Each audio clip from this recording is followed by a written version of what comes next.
Magandang araw, ako po Sir T. Madalas po nila akong tawagin Sir Pogi. Inuwi ko na po yung ating manok ng Tagalog dahil gabi na po.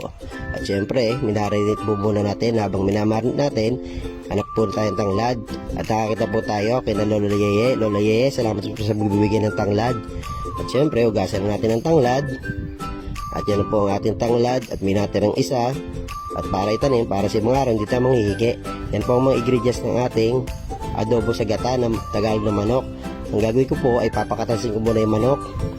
Yan po, kakatas na po siya ng ganyan hanggang siya ay medyo parang napipiritong konti. Kita nyo na po mantika, nagsariling mantika na po ang kanyang manok dahil pagkataba po. At syempre, sunod ko po ang ating bawang sibuyas. Pagkagisa, nilagyan ng tubig. Pagkalagyan ng tubig, nilagyan ng toyo. At syempre, adobo nga, kinakailangan merong suka. Pagkatapos naman po niyan ay kumulo na uli, nilagyan po natin ang gata at sinunod na natin ang ating tanglad at ang ating siling haba.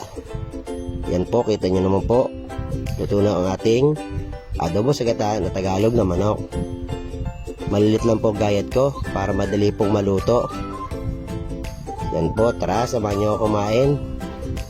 First bite, wow, ang sarap. Sorry sa manok, salamat po dahil ilang lumika sa binigay nyong biyaya. Sa ibang araw, babaltaan ko ulit kayo. Paalam!